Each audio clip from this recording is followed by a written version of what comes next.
I feel I should start this review with the statement that I am not a fan of Christmas. In fact, it is my least favorite holiday, and on a regular basis around this time of year, people refer to me as a Scrooge. So, to start this review off by saying that I enjoyed this film is a pretty bold statement. The Man Who Invented Christmas takes a tale that has literally been retold 1,000 times and tells it from a different point of view, from the point of view of the writer, the very well-known Charles Dickens and his A Christmas Carol. This form of movie is not necessarily a new concept, as we have seen it with Finding Neverland and Goodbye Christopher Robin.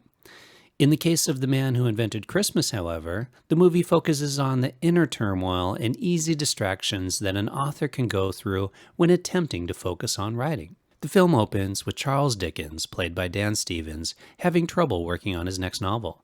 The acclaimed writer is suffering from a case of writer's block after having released a trio of flops. Contributing to his block is a house remodel in the process, a family to feed, and a father, played by Jonathan Pryce, who he feels is a burden. It is in these circumstances that we find Dickens sitting in his study, moody and feeling a bit miserly. Thanks to a bit of inspiration from his children's newest nanny and the characters in his own life, he finds the beginning of an idea for a Christmas novel with ghosts. An idea that doesn't seem to go over that well with his publishers, forcing him to publish the novel himself, which is adding to his stresses. The movie does a nice job of taking the characters out of the novel Dickens is working on and integrating them into his life, such as Scrooge himself, played perfectly by Christopher Plummer.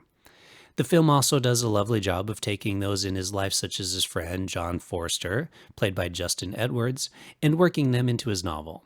It is through this mixing of the real and fantasy we find Dickens interacting with his characters come to life.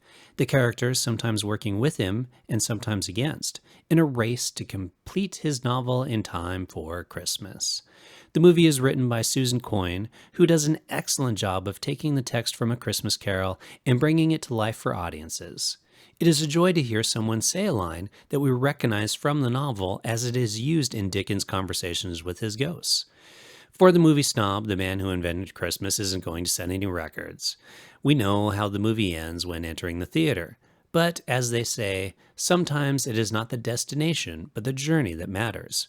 What this film is going to do is provide the viewer with a light film that is entertaining enough for the entire family to enjoy this holiday season.